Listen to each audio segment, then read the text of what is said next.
Welcome to the Dynasty Dugout Show, a podcast covering all things minor league baseball. Get a front row seat to the action with everything you need to know about the future stars of Major League Baseball. And now, here's your host, Chris Clegg. We've officially hit July. Which prospects had the best data in June and are standing out in a big way? Well, I'm here to break it all down. Before we get to the episode, you know the drill. We're brought to you by Connect Roasters. Connect Roasters is Ian Happ's coffee company, and not just because Ian Happ's, but they make an incredibly good coffee. Just got a new shipment in last week. I got some canned cold brew. They've got the gold glove blend that I love. They've got a lot of different blends. Go check them out at connectroasters.com. You can get the gold glove blend, Ian Happ's specialty. Buy one, get one 50% off for a bag, which is pretty good value by using the code Dynasty Dugout at checkout. Also, we're proud to partner with Chinook Seedery, the best sunflower seeds in the game. I have some cinnamon toast that I've been chewing on recently. They're really good if you're in for a sweet flavor. The cinnamon toast is great, but also they've got some spicy flavors like this jalapeno ranch, pretty good. There's a wide variety. I love the dill pickle. They're hard to rank. There's a lot of good flavors with Chinook Seedery. Go check them out, chinookseedery.com. Use the code Dynasty Dugout and get 10% off your order. All right, today's rundown. I'm going to walk through some data for some pitchers and some hitters across the minor leagues and talk about which players have really stood out, which players had the best month of June, because, we talk about samples, and I think oftentimes we get so fixated on like a sample of April because it's new and players struggle and we put too much emphasis on it, or then we miss things. We miss things in like June or July that are taking place when players are breaking out or putting things together. So I'm going to talk about all that. I want to talk about the players that had the best Junes from a data standpoint. We're just going to focus on full season ball, not the complex DSL here, but we're going to start with some pitchers. And let's start with swinging strike rate. So which pitchers had the highest swinging strike rate in June? It starts with Peyton Tolle at the top. Tolle had a phenomenal month of June. He struck out 40% of batters that he faced, which is absurd. He walked just 8%. He had a 22% swinging strike rate. It was the highest of any in the minor leagues. And I'll put a caveat that I did filter this by pitchers that at least faced 75 batters in the month of June. That covers nearly all starting pitchers that pitched regularly in June. So 22% swinging strike rate, a 32% K minus BB rate. He threw strikes at a 67% clip. Just absurd stuff. And Tolle earned his promotion to Double-A. I wrote about this yesterday, actually. Go check it out, the Dynasty Dugout. I wrote about Tolle's performance. And he's just been awesome. Fastballs up to 99 now. New max, 99 miles an hour. He's getting 7'7" of extension on average. So when you're telling me you can throw a fastball 99 with 7'7" of extension, that plays like 103. It's just silly how high it plays. But Tolle's routinely sitting 95, 96. He can create vert. It's a low slot, but he creates vert. He can create some run. It's a tough look for hitters. I really think that Tolle's going to dominate with his fastball all throughout the minors. Now, the slider, he throws a couple variations, a sweeper, a shorter slider, and his low 80 sweeper, upper 80 slider. He has a changeup, 88 to 90. It's still kind of ineffective, but it'll be a work in progress. Tolle will be fascinating me if he can refine his secondaries. But Tolle was the best pitcher in a lot of categories. This next one's kind of fascinating to me. Coming in second swinging strike percentage with a 20.3% mark, that's Braden Davis of the St. Louis Cardinals. And I've written about Braden Davis several times this month because he was really standing out. He's a lefty that was drafted in the 5th round last year out of Oklahoma. He's 22 years old. He's on the smaller side. He's 5'11". He's not going to overpower you, but he's kind of one of those guys that he has some traits that you look at and you're like, yeah, this could be an interesting guy. So like when we pull up Braden Davis's pitch data and we look on a pitch level basis of like, what has this guy done and how has he been so successful? First off, you'll probably notice the walks are kind of high. Yep. And the fastball isn't overpowering, as I mentioned. He sits 91, 92 on the fastball, throws a sinker, but he's been up to 97, which is interesting. So that max gives a good idea where it's like, okay, like this potentially could work. It's registering as a sinker, but he's getting like 17 inches of vert from like a 5.5 release height. So I'd say that's more of a running four-seam fastball. So that's pretty good vert from that release height. Davis is primarily a slider changeup secondary, both sit around 81, 82. And the changeup is interesting. It has about 13 inches of horizontal, and the slider, more of a gyro shape with a little bit more depth than the typical gyro. Both those have been good pitches as well. So Davis has been good. The numbers reflect well. This obviously we're looking at and seeing some really good numbers from him this month, but he also has walked 15% of batters. While he struck out 40.5%, he's walked 15%. The strike rate of 61% is fine. Could improve, but Braden Davis, St. Louis Cardinals, interesting arm. Next up is Jackson Wiggins. He had a 20.1% swinging strike rate. So he had a 21.3% K minus BB. Wiggins is breaking out. He's a top 100 prospect. It's a fastball in the upper 90s. It's an electric slider and developing changeup. Now, command is still a question, control, but Jackson Wiggins, he had a strike rate of 62.5%. That's average. Wiggins is in AA. He's been dominant. Jose Gonzalez is also, he's been at the top of several of these markers. Jose Gonzalez is a fascinating name here where we've seen a really good month from him. Now, he has punched out a lot of batters, and that's been huge for him. Struck out 30.8% of batters. He's walked just 2.8%, guys. That's really, really impressive command when you look at it and say, yeah, like this guy has it going on. And how legit is it?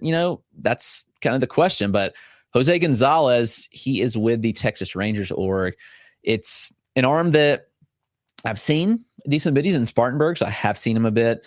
Stuff is fun with Gonzalez, but another arm that I did see is Travis Sakura, who had a 19.9% swinging strike rate, K minus BB of 27.6%. Dominance, 65% strike rate. So he's above average strike rate. Bump to double, continue to perform. I mean, Sakura now is in the upper 90s. He's sitting like 96, touching 99 several times.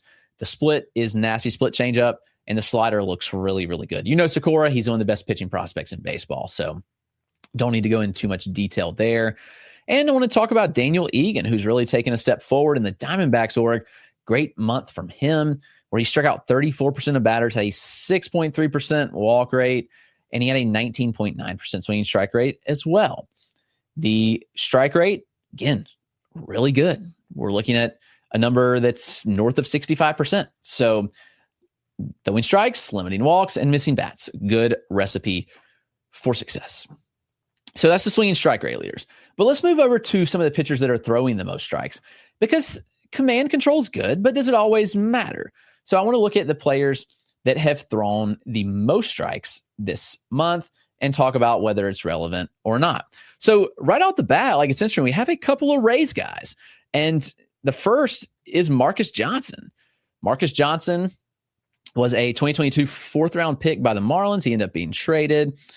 Johnson is in high A Bowling Green this year, and his numbers this year don't look great. The command numbers look good. He's walked 1.8% of batters, but the ERA 4.56 on the year. It's whatever. In June, 4.33. So still an issue. He's just not missing a ton of bats. He did miss more bats this month, but it's still a 20% strikeout rate, 1.8% walk rate. Really speaks volume. And the strike rate was really, really good. But again, you got to miss more bats than Johnson's missed. And he's also allowed a lot of barrels. So he allowed 7 home runs in the month of June. That'll hurt. But what about his teammate, Gary Gilhill? Gilhill had a rough start to the year and was a little bit worried. I saw Gilhill last year, this spring, and then early this year. And I'd be lying to you if I said I wasn't worried about what I saw from Gary Gilhill. Now, the month of June has been a big bounce back. He's still on strikes. Yeah, he still allowed some runs. He allowed a couple of homers, but 3.04 ERA in the month of June in 4 starts, 23.2 innings. It's only 8 earned runs. But at the end of the day, we've seen a big improvement from Gary Gilhill with strike throwing. His strike rate this month was 72%. That's pretty impressive mark there. Throwing a lot of strikes, he's missing enough bats. He had 24% strikeout rate, just a 12% swinging strike rate, but he's back eating innings. he's back going deep into starts, and he's back limiting walks, which is what we need to see from Gary Gill Hill. Some other guys, John Holobetz, who is here in Greenville with me. Red Sox traded for him. He was part of the trade that sent Quinn Priester over and brought Yoferi Rodriguez. So two of the pieces of the deal are in Greenville, Yoferi and John Holobetz. Holobetz is interesting. He's had a really good year so far. He's got a 3.09 ERA. He has a 26% strikeout rate, just to a 4.7% walk rate. And I've said on several starts of John Holobetz, and he doesn't overpower you, but it's good. And in the month of June, a 2.38 ERA in 22 innings, which is really good. 25 strikeouts, just to 2 walks. So no shock that we've seen him throw strikes at a very high 72% clip. A couple others, Josh Steffen, Texas Rangers org, high pitch ability guy. He doesn't walk a lot of guys. I've seen him a lot too. In Rangers affiliates are close. I saw him in the AFL last year. But Carl Stevens really the one I want to highlight, because Carl Stevens threw strikes last month at a 71% clip. And he paired it with a 30.8% strikeout rate, just to a 5% walk rate. So when you are throwing a lot of strikes and you're striking out that many batters, yes, it stands out in a big, big way.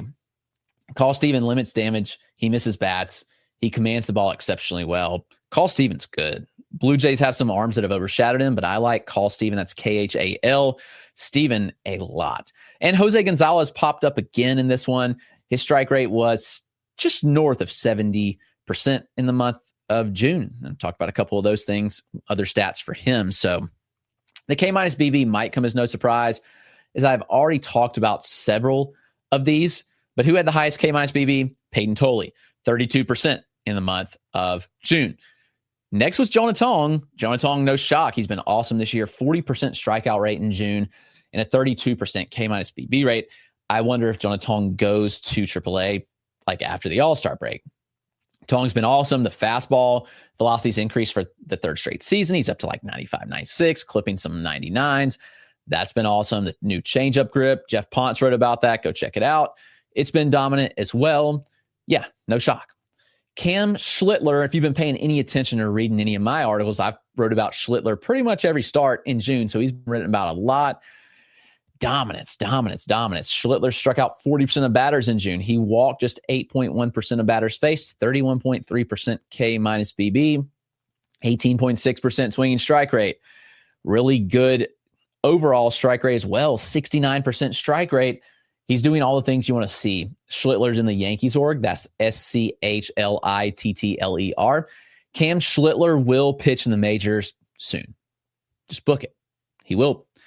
Joe Boyle, this is an interesting one because Boyle has had his command issues, but Boyle struck out 40% of batters. He walked 9% of batters in June. Good for a 31% K-BB rate.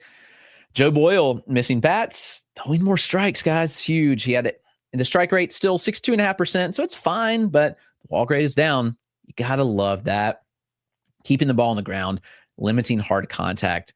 Boyle's doing it. And to round it out, Troy Melton, Detroit Tigers. I loved Melton 2 years ago, and he struggled last year. Now he's come back and looked really, really good. He had a 36.3% strikeout rate to a 6.6% walk rate, 29.7% K-BB. He's shown a lot of good things as well. His arsenal looks good. I've written about him. Go check it out. Go search his name on the site. I've got all the pitch data in there you can check out. And obviously, I would love to break down more pitch level data, but harder to do looking at leaderboard kind of stuff like this. But we're going to be back right after the break, and we're going to talk about some hitter data, exit velocities, barrels, contact. Stick around, and we'll be right back with you shortly. All right, home run leaders. Home run leaders in June. Get it started pretty easy with some hitters. My home run leaders are the home run leaders, not mine. Luis Susbel of the Mariners, 11. And I want to caveat, I did filter some of these because there's a lot of older minor leaguers that hit home runs. So like you're looking at old guys, kind of journeymen, maybe it was MLB guys that have been demoted, but these are true prospects that are like actual guys to know. So Luis Susbel did lead the entire minor leagues with 11 home runs. Mariners organization. Susbel's interesting. He has really big pop. There's definitely some things to like about that profile. Hit tool is still a bit questionable, but there's juice for sure. And he's been really good this year. 13 home runs in high A for the year, and 11 came in the month of June. 264, 366, 489 slash line for Luis Suspel, power hitting corner infielder.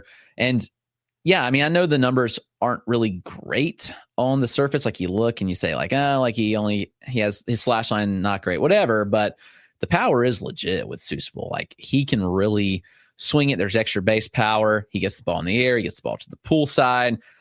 And the contact's not all that bad, actually, when you look at it. He's running a 72.5% contact rate this year. So it's interesting to look at because the next guy we're going to look at, I know he is a little bit younger. So Suspel just turned 22.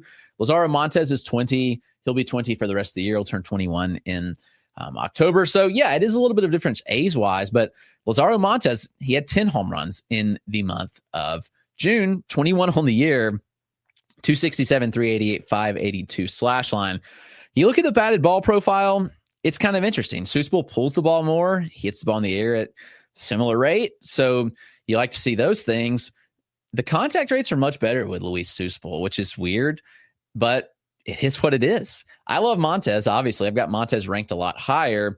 He's younger. He's showing some really good things, but interesting comparison and contrast from the two teammates there. We'll see how the rest of their seasons fare out, but Spencer Jones hit 9 home runs last month. He had an awesome month. He was promoted to AAA, and it'll be interesting to follow. Contact rates are bad, guys. Really bad. End zone whiff, horrific.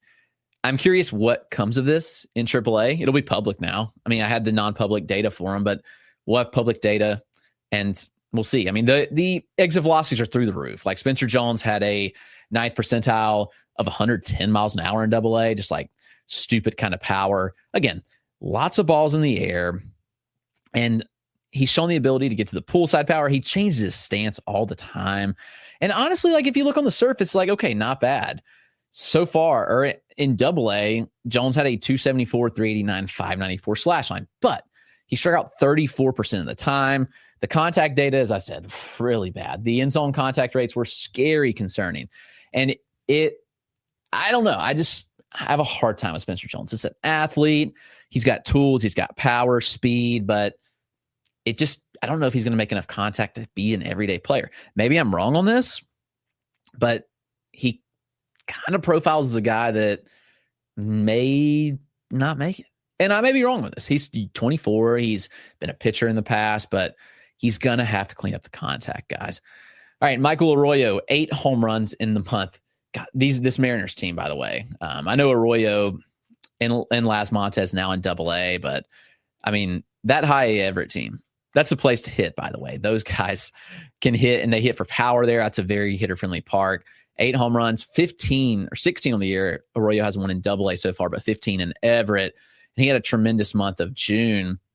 He's kind of hanging around, smaller guy with pop. He slashed 322, 446, 644 with as many strikeouts to walks in June. So that's Michael Arroyo. That's your home run leaders I wanted to highlight. But what about contact? These guys are interesting. There's a point of diminishing return with contact where you can make so much contact it doesn't matter.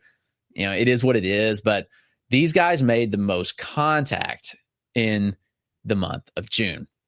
Starting with William Bergola, Chicago White Sox. He's 20 in AA. This is such an advanced hit tool.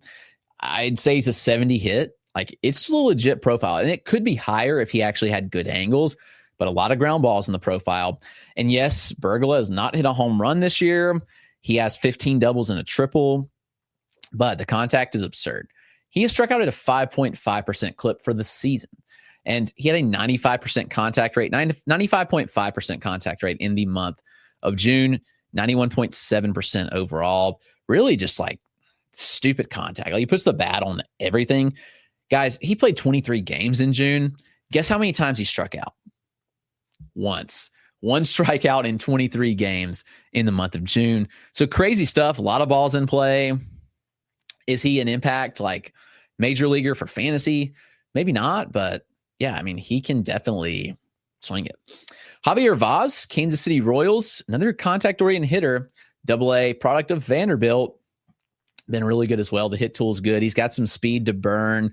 And Vaz is another one who ran a 93% contact rate in the month of June, 91.2% on the year. Really good. Like to see that. Less ground balls than Bergola, but maybe less impact too, if we're being honest. He does not get too many extra bases. 5 doubles on the year. That's it. So again, contact-oriented profile, maybe it's to the point of diminishing return where it doesn't matter as much. Also, the big difference, he is 24, soon to be 25, so a little bit of an older prospect. I get it. He was drafted in 2022, but, Vaz is one of those cog hitters in the minors that's going to make a lot of contact. He struck out 5 times in the month of June, so really good stuff from Javier Vaz, V-A-Z. Franklin Arias, he actually had a terrible month, but the contact remained. Franklin Arias had a 92% contact rate in the month of June. He's at 92% for high A, so he stayed consistent. But the numbers, when you look at them, were actually really bad. And I'm not going to sit here and tell you that I think that Franklin Arias got overhyped, but I do think he got overhyped. I've said this. I've wrote about it. People pushing Franklin Arias into the top 10 was too much for me. I've seen Arias for a couple years now. Saw him last year. Seen him this year. I just thought it was too much, honestly. I've seen him a lot. He's a good hitter. A lot of contact. But again, the quality of contact hasn't necessarily been there. The EVs have taken a step back from last year. They're not as good. The launch angles, I don't know. He's kind of flaring some balls. Not what I love. He had 2 doubles, 2 homers in the month of June. He still struck out 6 times, which isn't bad. Walked 7 in 20 games, 92 plate appearances, but he hit 169. So that's pretty bad. 228 OEP and a 265 slug. So Arias had a 493 OPS. We obviously know that's not who he is. I mean, he's been pushed aggressively. He's a top 50 prospect for me. I'm not willing to go higher right now, but I'll be the low man on him, I guess. I've seen a lot of them. I feel pretty confident in my evaluation of Franklin Arias, but a couple others, Mitch Jebb, Pirates, 91.5% contact rate, and Joshua Kuroda Grower, that was spelled Joshua Kuroda, Kuroda -Grauer, athletics organization, 90% contact rate. He's another one of those pure contact hitters where it was drafted last summer out of Rutgers, $1 million bonus. He is a substantial bat to ball type. Again, no home runs on the year, 18 stolen bases. He's a fascinating prospect. He was really good in the month of June. I do want to pull up the exact numbers because I did write about him several times where he was quite solid. Again, he struck out 7 times, had 8 walks, and he had a 321, 385, 368 slash. When you're slugging below your OBP, though, I mean, yeah, it's not good. But here's what you've been waiting for. If you stuck around, thank you to the very end. Our data darlings, our exit velocity, barrel rate, EV guys that stood out. Unfortunately, Bryce Eldridge did go down with an injury. Sucks because he was mashing. In the month of June, Bryce Eldridge had a 96 mile an hour average EV, a 115 max, and a 14% barrel rate. That's just kind of stupid power. Like, I mean, Eldridge is young. He was going to reach the major. I'm not going to say he's not. The injury kind of put a damper on things, pushed him back a little bit. He might still reach the majors this year. It might just be later than we hoped. Aaron Sabato is interesting. First rounder back in 2020, by the way, $2.75 million bonus. Is Sabato having a career resurgence right now? I don't know. He was hurt, but he's returned and he's been actually really good. He had an oblique injury and he's come back from it and he's mashed. Like, he's looked the part, and this is the kind of Twins profile that you look at and it's like a 3 true outcome type. And it's like, I don't know. He has improved the strikeout rate and contact rates pretty substantially this year. That's very, very important. Sabato, if he's going to reach majors, he's going to have to make contact. And that's what he's done. He's running 90% zone contact rate right now, which is crazy. He has cut the chase rate, 27%, and the overall contact rates on the year. In AAA, it's 82%. Overall in the year, 74%. Not bad, especially when you put up these kind of EVs. 96 mile an hour average EV in June, a 112 max. Well, here's the problem, guys. 6% barrel rate, a lot of ground balls, inconsistent launch angles. Wasn't creating barrels in the month of June, but there's still juice in the bat. Here's somebody that was creating barrels, and that was Samuel Basallo of the Orioles. Is he getting called up soon? I don't know. I don't think so. I think people have speculated. There's been some injuries. I just don't think they're going to bring Basallo up soon. Yes, he's not on the Futures Game roster. I understand. I just don't think he's going to be called up. If I'm wrong, I'm wrong. But my tea leaves are they're going to keep him down till August. and he'll maintain eligibility for next year. So he can make a run to that PPI pick. Remember, Orioles got an extra draft pick thanks to Gunnar Henderson. So I can see them doing that same thing. But anyway, Basayo, 95 mile an hour average EV, a 113 max, and a 17% barrel rate in the month of June for Samuel Basayo. He has 16 home runs on the year. He's been phenomenal, guys. And that's not new. Like, we knew that Samuel Basayo could hit. He had 7 home runs in June, 2 doubles. He walked more than he struck out. That's huge. 318, 452, 667 slash. Phenomenal June for Samuel Basayo. He should be earning a promotion, but remember, he's 20 years old. And I'm not saying this isn't the Orioles' way, but it's not the Orioles' way. He won't turn 21 till mid-August. Don't be shocked if he's not called up till around his birthday. And again, if I'm wrong, I'll wear it. You can jump in the comments, whatever you want to do, that's fine. Colson Montgomery. I won't say his month of June has been great, but it's been much better. He went on the dev list. He had I was told, mental reset. He had a mechanical reset. And honestly, it was good for him. While his average EV was just 88 miles an hour, and he had a 111 max in June, he's at a 115.5 max on the season. He created a 20% barrel rate. Remember, Basayo was 17, 20% barrel rate for Colson Montgomery. That was pretty crazy. He has 11 home runs now in the year in 233 plate appearances, which is awesome. In the month of June, I know he wasn't like hitting for huge power, but he did have 6 home runs in June with 3 doubles and 2 triples. And the slash line, 281 average, which was majorly improved, 338, 672 slash. Yes, the strikeout rate's high, 31%. Chase rate down below 30%. Man, 85% zone contact rate just has me hanging on. I'm like, Colson can be a guy. I believe it. And what about CJ Kayfus of the Guardians? Kayfus had an awesome month. And I've been a Kayfus skeptical, guys. He doesn't hit the ball overly hard, but he creates angles and barrels. And that's exactly what we've seen from CJ Kayfus in the month of June. He had a 17.5% barrel rate. Guardians first base corner outfield prospect, 108 max. So it's like lacking high end power, but he did have a 92 mile an hour average EV, which is kind of wild. So really good month from CJ Kayfus, where he's showing, yes, I can hit the ball hard consistently. That is what we wanted to see from him. While I can live with him having a 108 max if he's creating barrels like this. He had 6 home runs, 6 doubles, and 2 triples. Strikeout rates have been high. I mean, 30% strikeout in the month of June, but still 279, 382, 605. So that's a little bit concerning as well, where I'm like, man, I don't know. But Kayfus, barrels, we'll see if he does it. But it's going to be the show. Thanks for tuning in. These were our data darlings. Hope you'll join us tomorrow. We'll be back. And I hope you'll subscribe on your favorite podcast platform, on YouTube, wherever it is. Thank you for the support.